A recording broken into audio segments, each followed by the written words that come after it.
but I do appreciate you coming down and giving us this time, okay? Okay.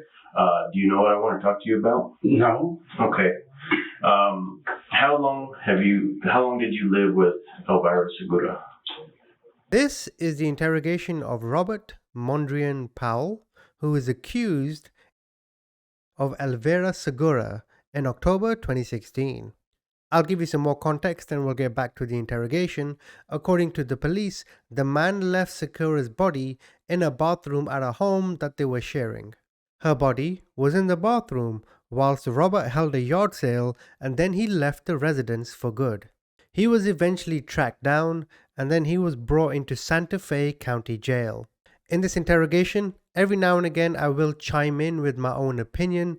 Also, I know the sound isn't the best. I have tried to edit it to make it as clear as possible, so forgive me if it isn't. If you do find this video interesting, please subscribe, and let's get back to the interrogation. 4 years and 1 month, almost exactly. Oh, wow, okay. So when did that start? Do you remember?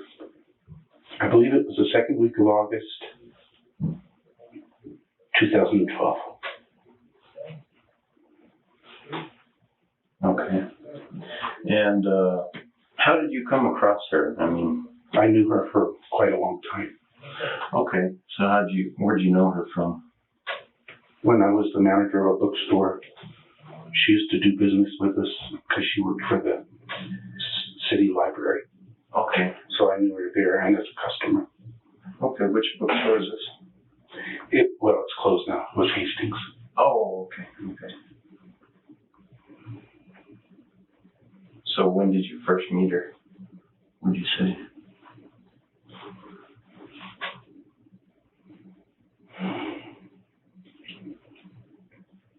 It had to be around 2001 when I started doing school and municipal accounts. Right around there. Didn't know her until better socially until about 5 years later, maybe. Okay. Okay.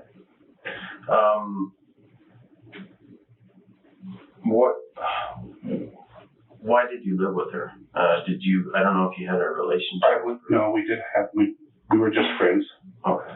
But the reason I lived with her was because I was homeless at the time. Okay. And she thought it would be best if I stayed with her, which I did.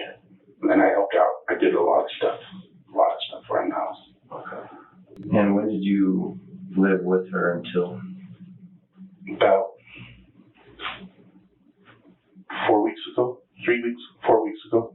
4 weeks ago? So I think it might have been a little bit more. It's been more than a month. More than a month, okay. Right, so far in this interrogation, the officer has learned how he knows Elvira. He's now going to ask her, when did you last see her? So he can try and make up like a footprint of Elvira's timeline before her body was found. In regards to Robert's body language, it seems open, but I do think his hand is here just to comfort himself as he's thinking through the questions. So far, normal interrogation, nothing concerning. And when was the last time that you actually saw her?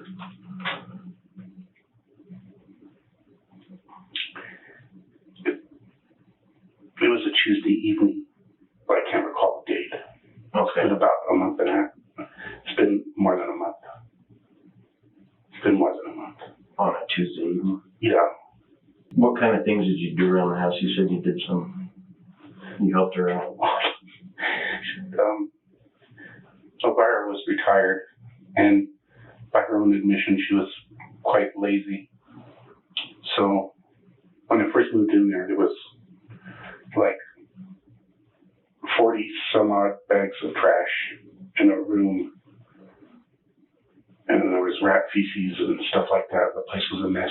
She only had one working toilet. And that was barely working.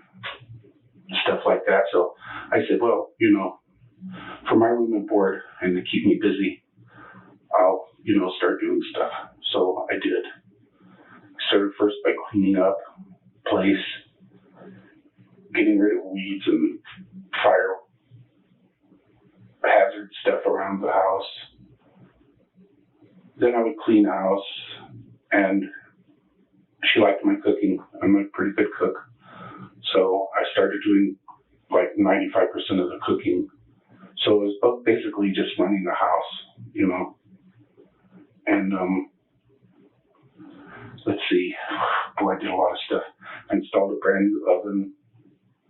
I installed a dish, what do you call it, the disposal, sweet disposal. I did all the gardening for more than 3 years. Put in an entire garden. I refurbished her flues and stuff on her heater, water heater. Oh God, I did a lot of things. Put together a lot of stuff that she got addicted to Amazon. She started buying a lot of stuff, so I had to put together everything. Have you noticed what he's doing? He's singing like a canary, but everything he is saying, he's trying to put himself in a positive light. I did this for her. I did that for her. I helped her. I made her better. She was filthy. She was lazy. She didn't do anything around the house. I am the one that corrected everything. Given his supposed guilt, I could be wrong. This is purely my own inference, but I think he's trying to tell the police officer, look, I'm a good guy. Please validate me. Pretty much kept the house in pretty good order. And then, oh yeah, she messed up her knee or something. She was loath to go to the doctor to get things, you know, straightened out. So her knee was kind of bad, so the dog had to be walked every day, you know, twice a day. So I did that, took care of the dog, and, you know, just generally keeping up with everything. And then the other 2 toilets were not working in the bathrooms, in the bedroom bathrooms, and took those out. Finally had to call a plumber because the roots were growing up through the plumbing. So they came and they tore that out and then covered it up. So I retiled the bathroom floors, both of them, after they had, you know, torn everything out. And then I installed 2 new toilets as well. I refurbished, air conditioner hadn't been working for 5 years. She said it was broken, really wasn't, but she didn't know anything about it. So I refurbished the air conditioning. So for the last 2 years, she had air conditioning. And just all sorts of little things, just tons of little things. You really fixed up her house, huh? Yeah, well, it wasn't exactly falling apart, but I mean, it just wasn't working for her. She'd had a rough time. She had a rough time for a long time. And then after she retired, she, I don't know, she met up with some guy. I don't remember his name, but he was Polish. Edward something, I think. Don't remember his last name. Nothing but. He was bad news for her, I guess, and strange. And then she was drinking a lot at one time, and she absolutely could not drink. If she started drinking, she would just get absolutely enraged at anything. The drop of a hat, she was very touchy about things. And I guess she had problems with her neighbors. Oh, what's his name? Dr. Frazier next door, I guess. They took out a restraining order against her. I don't know how long that lasted or anything. I think it was still in effect when I moved in there. I'm pretty sure. But I don't know. I don't recall. But so she was just like livid with her neighbors for doing that to her. She just was kind of hard to get along with them. And Carl was making too much noise across the way. She would get up, run over there, and I tried to stop her. But she would get up and run over there and start yelling at him for making so much noise. And so she wasn't. But she did have one neighbor, Elvira Segura, down the road, who was a friend of hers. But she lived down the road. So, but just, you know, friends in passing. Yeah. Because they had lived there for quite a while. Anyway, this guy caused trouble, and finally he had to split because it was just too much hassle. And then Carl called the environmental department or code violations or whatever it is, because her septic system was malfunctioning. She needed a what do you call it, a leech line, I think it is. And I told her, I said, well, I know how to put it in, but I said, I can't do all that digging by myself. So she called somebody finally, but she ignored it. Now I know she got the warrant or the, what do you call it? Not the warrant, but the, whatever it is where you have to appear in court. I know she got it, but she said she didn't. And then so they called somebody to come and pick her up. She had to spend the night in jail, and she didn't like that much either. And so she finally, real quick, because I told her, I said, you got like 90 days to get this done or you're going to be in trouble. So real quick, she called somebody and they came out and put out they dug the line, or they dug the hole, and I got the stuff, you know, the material to do it with, and I put most of it in. They did the connection, but I did most of that myself too. It wasn't hard, but I didn't have the equipment to dig the hole and stuff. So right now, Robert has given the police officer food for thought. Robert has told the police officer of this restraining order. Now, if Elvira had a restraining order on her, then she must have said something and done something to her neighbors for them to carry out such actions with the police. This could have, at some point in the future, led to tensions being built, and maybe they lashed out. The police officer might be thinking, okay, her neighbors need to be questioned, as well, you know, this could be a motive for, you know, taking her life. Also, this Polish individual that Robert mentioned, his name could be Edward. Maybe Robert was jealous of him, because the whole time Robert is talking, he's talking very fondly of the things he did for her. I did it for her. He's saying it in a rather eloquent way, if you ask me, as if he did it for her affection, or he did it for her, you know, for her love, so to speak. That's probably not the case, but that's how he's coming across. He's told the police officer he did it so he can have a place to say, but with all due respect, ladies and gentlemen, he's doing way too much. There had to have been some emotions involved. That's just my inference. I could be wrong. Tell me what you think. Let's keep going. But yeah, she'd had some problems with some people. She didn't really talk to too many people, really. And she got kind of bad where she would have problems talking on the phone. Like if she needed to call in a prescription or something, I usually had to call a prescription in for her. I used to work for a company that was a pharmaceutical company, so I knew how to do it.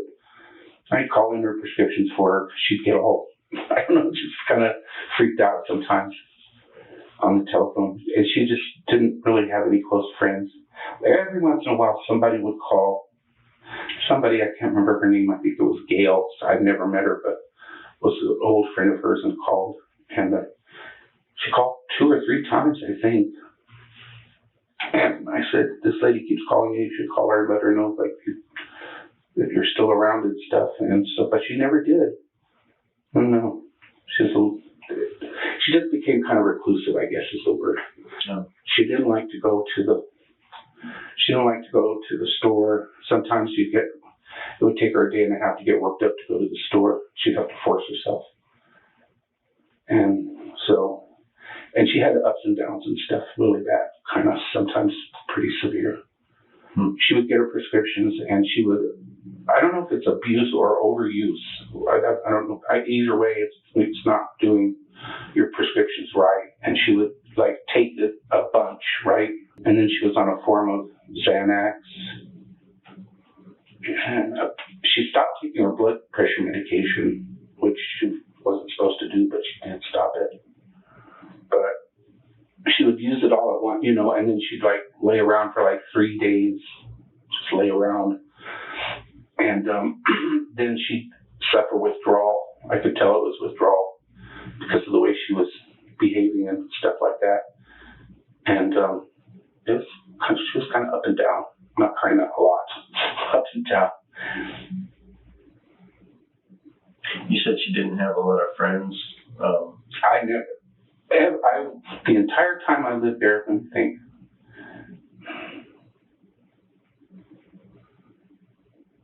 There was one guy, he was a Native American that she knew that had stayed with her at one time. I'm sorry, I don't remember his name. I just met him the one time. And he stopped by to see her, but he hadn't seen her in like more than 2 years at least. And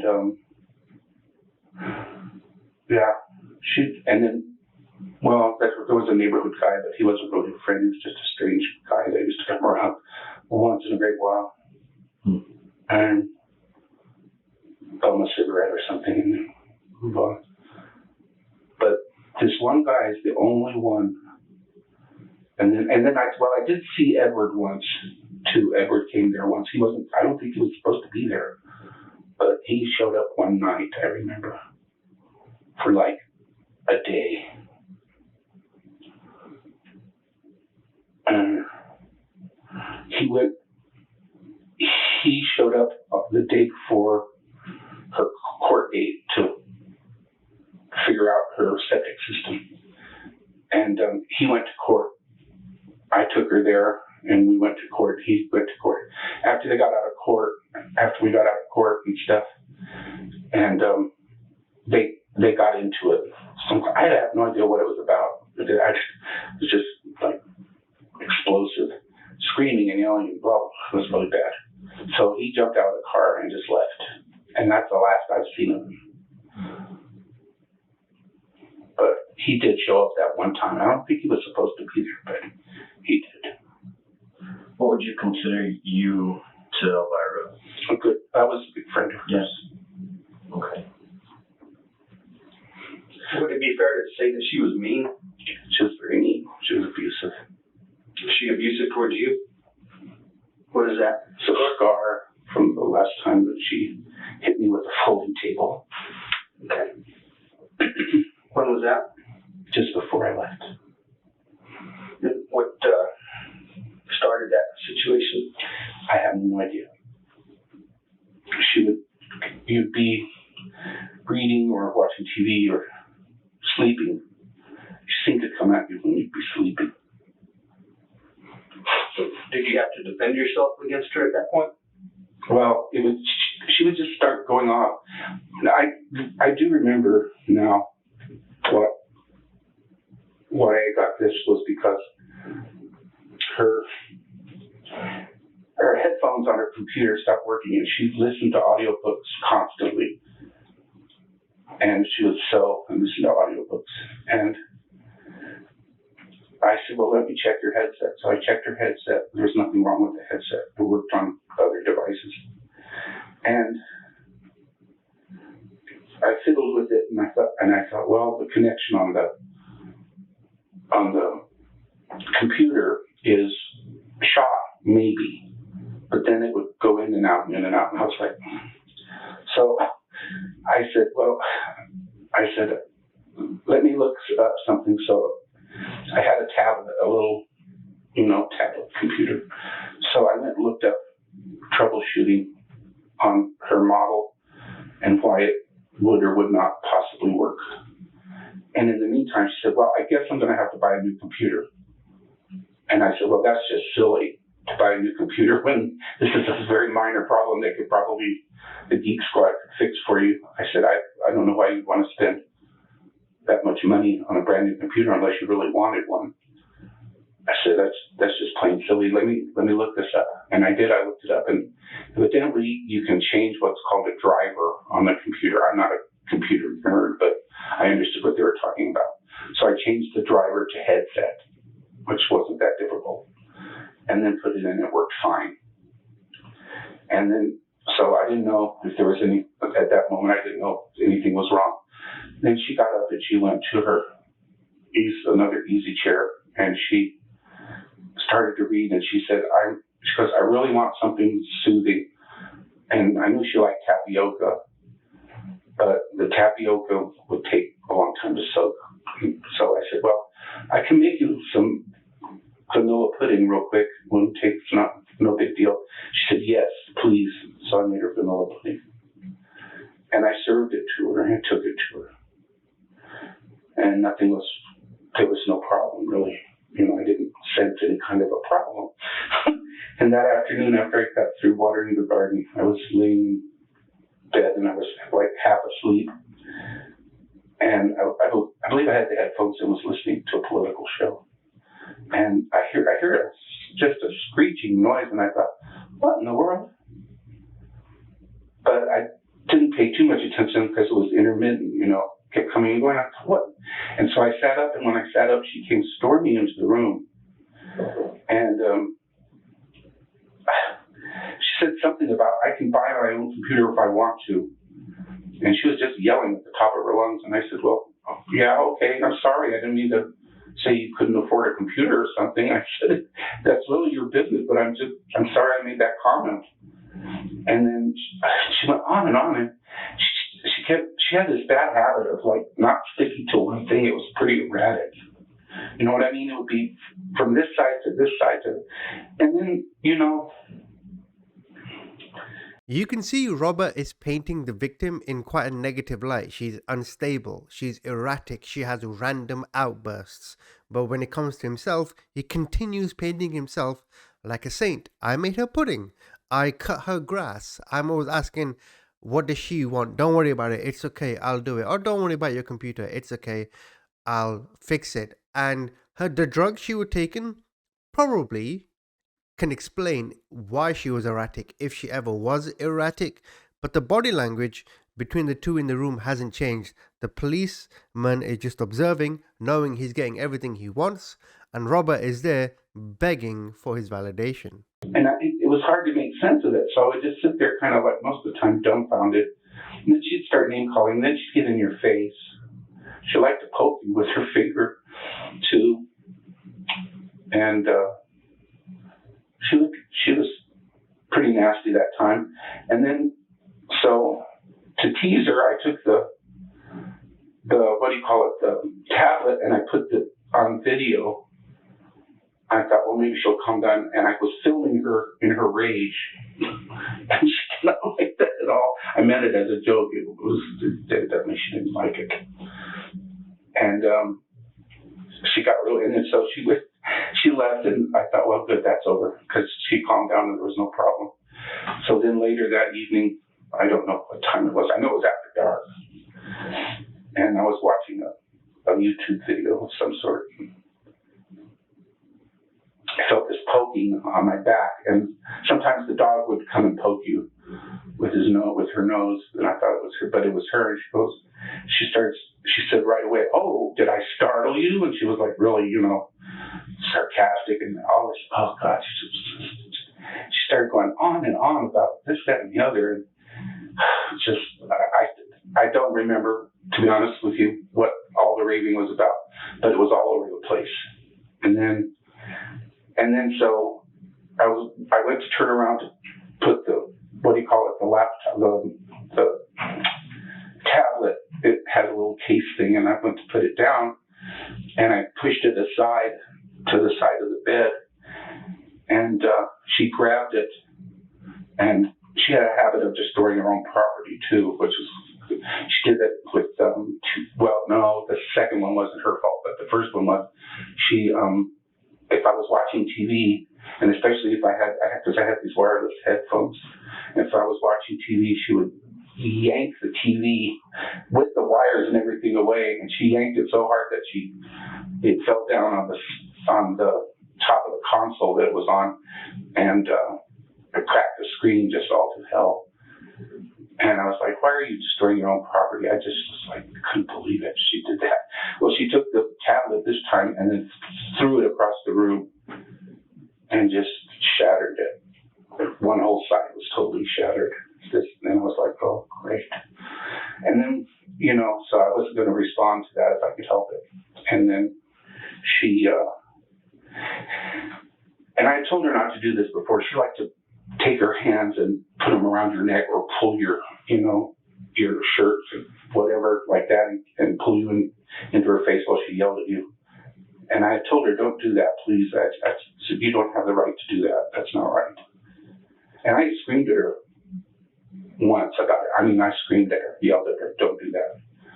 And it didn't seem to have any effect. And this time she started it again.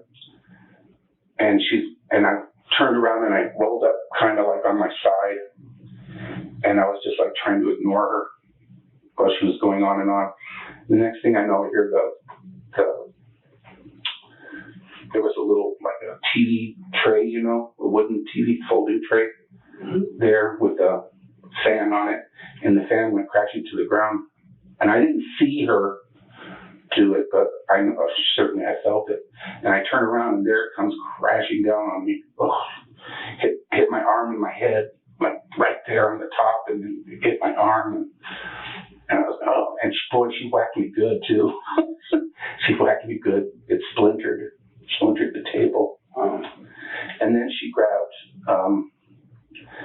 the TV remote, which was a great, kind of a big affair, a big thing like that lights up. And she threw that in the same direction that which was towards the bathroom, that she threw the tablet. And, but it bounced off of an easy chair that was there, and I don't think it hurt it. Well, and so that was that event. How did you defend yourself against that? I didn't want to hit her or nothing like that. Once I pushed her because she was right on top of me. I didn't push her like this, but I had my knee up, and she went into my knee, and I extended my knee, and she went backwards into the couch. But then she seemed to get like more excited. It was like she wanted to incite you to do something, and she would just get worse when you did something like that. It was like that. It was just getting. It's like night and day, because the thing about it is Elvira, a generous person, you know. She's a generous person. No, she's real generous, and you know, but it's like this, like yin and yang thing. I don't know how to describe it. It's like, and then there was always attention to it too. And one time, I used to try to avoid her. What I would do is like totally remove myself, which really made her mad too when you did that. Once she was listening into a conversation that I was having on a cell phone, and I don't know where she got the idea that I was talking about her, but she got like real paranoid, and I referred to something as stupid, but I didn't say Elvira is stupid or anything like that. But she went into a rage and started yelling at me while I was on the phone to this person, and the person I was on the phone with was like, "What did you say?" And I said, "I don't know." I said, "But she's mad about something." I said, "I better hang up." So I did. But she went into the house and she didn't say anything more after that. I think she went straight to bed. And I left my cell phone out on the porch, on a table there, an old coffee table. And I just forgot about it, I guess. And so the next day I went to go get it. And it wasn't there. And right away I knew she had taken it. So, which really wasn't a big a deal because I don't call that many people or anything. And I figured, well, she'll get over it and give it back to me or something. But another thing was she wanted you to be wrong and to apologize. And a lot of times I just wouldn't. I said, "I don't see what I did wrong, Elvira. This just doesn't make sense. It doesn't make sense to me." I said, "But whatever it is, I'm really sorry." "Well, you're not really sorry, you know, God, just go on and on." And so I thought, well, she'll eventually give me my phone. The next day she was real tight-lipped, but she wasn't yelling or anything. And then I think it was the next day after that, then she started in again. She started going on and on about how Elvira is stupid and stupid me and how could I be so stupid. I said, "I don't know what you're talking about. I never referred to you as stupid, Elvira." And I said, and when you listen into a conversation and you get it wrong, I said, it just makes it even worse. I said, because I wasn't even talking about you. And so it just didn't stop. So she started the physical stuff again, getting in your face and things. And that's the time when I yelled at her. And I did tell her, I said, "Elvira," I yelled, screamed at her. I said, "You have no right to touch me. Don't do that. Stop it." And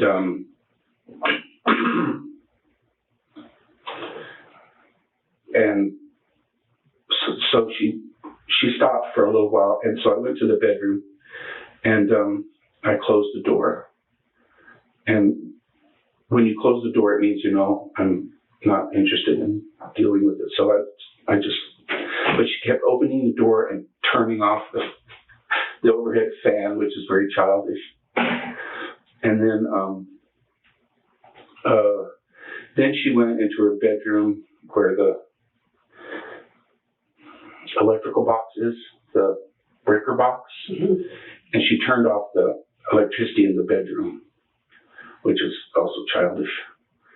So a lot of times, instead of just talking about something and saying, well, you hurt my feelings, or I got the impression, she would just go off. And this was one of them. It was pretty bad.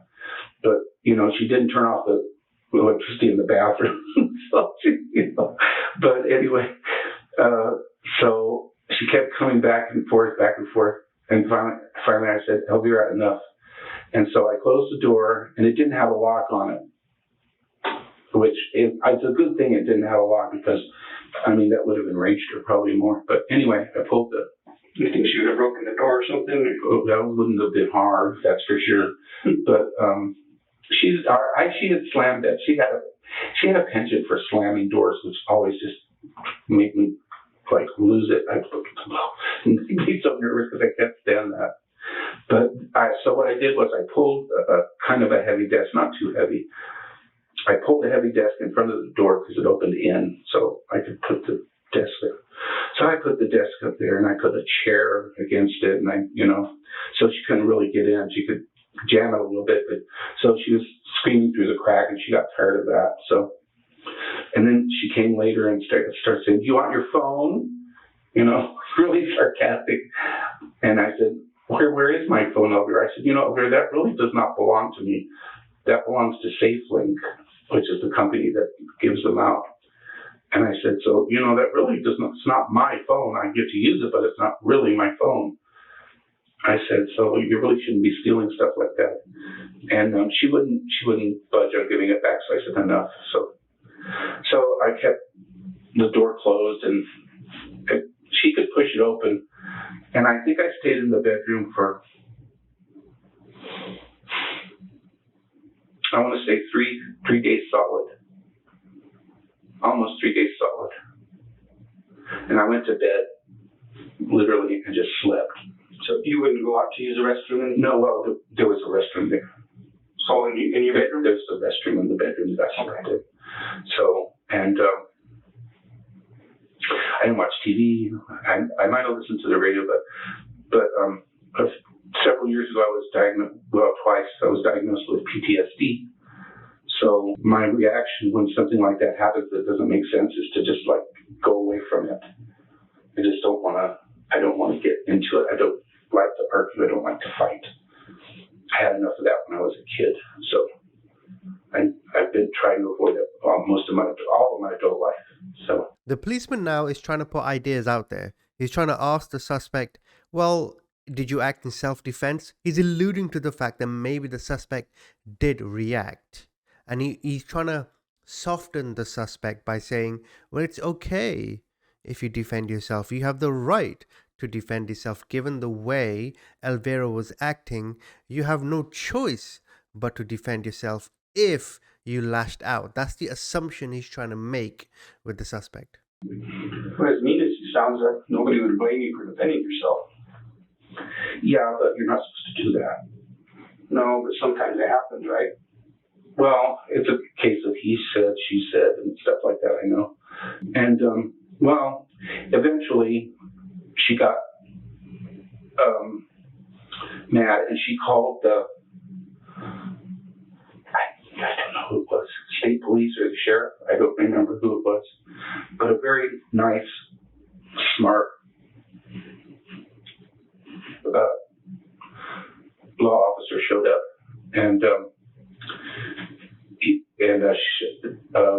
separated us because she kept coming in and screaming. And I said, she's just been this way, and I said, I just didn't want to have to deal with it. So I shut myself up in here. And I said, and I know it makes her mad, but I said, it doesn't seem very rational. So is that why you left? This happened once before. This was another incident. No, it was not because of that. Finally talked her into giving me back the telephone, and he told us we need to sit down and talk, and so I did. And she got real dramatic, and something had happened to her car. She got in her car and she left the keys on, and the battery was dead. She said, "You sabotaged my car," and I said, "No, Elvira, you left the keys in the car on, and now your battery is dead." I said, "I didn't sabotage your car." So I called a neighbor, and she came over, and we put the boosters on it and fixed it up and stuff like that. And she got on the phone, and she was calling her son and saying she was going to kick me out and this, that, and the other, and blah, blah, blah, and that I called her stupid and things like that. And he calmed her down and told her, he said, "No, well, you're really going to cut your own throat by doing that, because, he's the best person that you've ever had stay at your house," which was nice to hear. Yeah. Because he did recognize that. So right before you left, you had a yard sale? yeah. Can you tell me about that? Yeah, she had some stuff that she wanted to get rid of. And she kept ordering these things. We needed some of them, and I've used them, and I was glad to get them. But she wanted a cordless drill, so she ordered a Makita, but it wasn't cordless. She didn't pay attention when she ordered things. A lot of times I'd say, "Elvira, let me look at it first, if you don't mind," so that we know. And she hated to send them back because it was a pain in the butt. So it wasn't what she wanted. So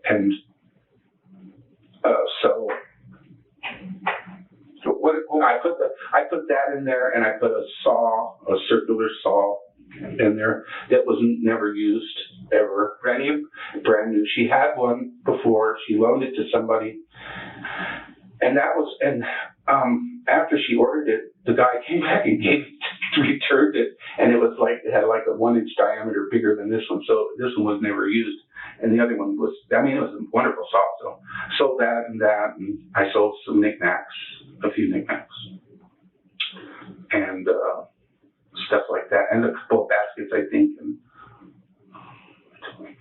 just a little bit, not very much stuff. Where was Elvira during the yard sale? She was at home. Was she inside? Yeah. What was she doing? Sewing. Yeah, we talked to some of the neighbors, and they said that they didn't see her at the time. Well, yeah, she was there. I spoke to her on the porch, as a matter of fact. At one point, I had to ask her a question about So now we get into the meat and potatoes of the interrogation. The police had just listened to him the whole time, and now the police is probing him about this yard sale, as the police officer probably knows that at this moment something happened to Elvira. Nobody else knows where she was, and now as Robert is about to answer, what he asked her on the porch, he's stuttering, etc. So you're about to see the confession now. a folding tray. So did any of the neighbors see her that you're aware of? I don't know. I was there, but I don't. You sold some of the tools to some of the neighbors? Some guy. I think he lives next door. I don't know what his name is, so. Oh, sure. Over at Pena's. Oh, okay. The one that has a gallery or something? Yeah. Okay. She didn't help out with the yard sale at all? She chose some items. What do you mean she chose some? She chose some items to go for sale. Oh, okay. Because she had all these, tons of baskets. And then she bought a thing on Amazon and then put it together. It was a shelving unit that rolled and had a bunch of baskets in it. She thought she got that straightened out the way she wanted to. So she had a multitude of these bags. They were taking up so much room. I was hanging them from the ceiling. There were so many. And where was the dog at this time? Dog was there. What's the dog's name? Mary. Mary. Okay. Yeah, because the neighbors said they didn't see Mary either. They were concerned over Mary because she's sick. Mary's very old. She's very old. She's just old. Is she on medication or anything? Who would give her the medication? Now, that was Elvira. Okay. Almost always. Every once in a while, like if she wouldn't get up for a few days, which wasn't that often, she was usually up every day. And no matter what she would do, she would get up usually and feed the animals, the cat and the dog. And then, And how would she do this? I mean, how much food would she give them? Just a little bit, just give them a lot. she was on a prescribed diet. It was like, I think 2 scoops and then a can of Alpo, and then she'd crush up her medication and put it in. Oh, okay. And, I did it a few times. Not too often. She was pretty good about doing that. So. And so before you came here, you were talking about this scar. Is that right before you left? I'm sorry? The scarf that you got on your hand, Yeah. that fight that you guys had, Yeah. was that right before you left to us from Santa Fe for Nambe? Yes. Can we talk a little more about that? Sure. So you said she swung and hit you with the table, correct? With the little, where you eat? Yeah. And what happened after that? We got in, we had words right after she hit me with that, on that particular, from the last time. And,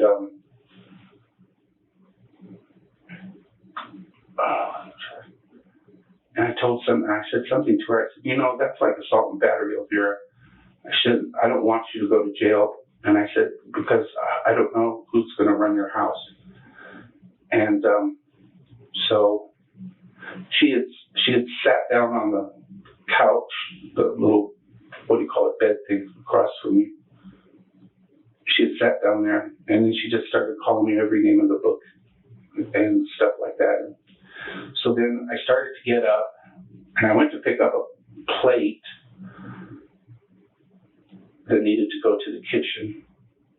And I went to pick up the plate, and then she started in again and started hitting me with her fists. And then she blocked the way. She ran in front of me to the door, to the bedroom door, blocked the way, and then started taking swings at me, which she's not very good at doing. And so I got enraged, and I pushed her back towards the center of the room to get her out of the way. I don't know if I grabbed her like this and moved her, and I said, Elvira, get out of the way. And I moved her, and at one point she went down on the floor, and we got into it, and I hit her. I hit her head, or she hit her arm when she fell, and it did not sound good. It sounded like it hurt her. And also, I went to tell her, get up, Elvira, just get up. You need to leave the room. And she was having trouble getting up in the center, but she was still cursing me. And I lost it. And I pushed her back down onto the floor, and I hit her head several times, I know, on the floor, which was a brick floor. Do you try to stop her from talking at any time? To put your hand over her mouth, or No, I didn't. put your hands on her neck? No, I didn't do that. No, but I did. Okay. And what happened after that? And then I was just so angry, just absolutely angry. And I said, you need to go. I said, you're bleeding over here. You need to go to the your bathroom, and you need to clean up. And she seemed a little bit stunned, but she was still just really absolutely livid, screaming and yelling at me and everything else. And so I told her, I said, now I've done it. I said, I'm going to go to jail because you made me lose my temper. And I said something like, I really don't want to go to jail over something like this. Over this is ridiculous. And I was mad, but measured. I wasn't screaming or yelling or anything like that. But but she wouldn't give up on it. She wouldn't stop. How did you get her to stop? she followed me into the bedroom, and I went and I reached in under the cushion in the, what do you call it, the folding bed, the day bed, the futon bed. And I pulled out a gun. And when she went back to her bathroom, I pointed it at her, and I told her, you need to really relax and calm down. I said, this is enough, this is over. And I kind of lost I don't really remember. I remember saying, this is enough, it's over. And I don't remember. And I was talking at her, but I can't remember everything I said, to be honest with you. And so at one point she reached down and got it. She had thrown a bunch of stuff like that was on a folding tray, not a folding tray, just a wire shelf. She kicked it, threw it all over the place, and went into the bedroom and everything. And she grabbed what do you call it, some sort of a mat. I do remember that, a shower mat or something. And she bent down to pick it up or something, and she went down on one knee. And when she went down on one knee,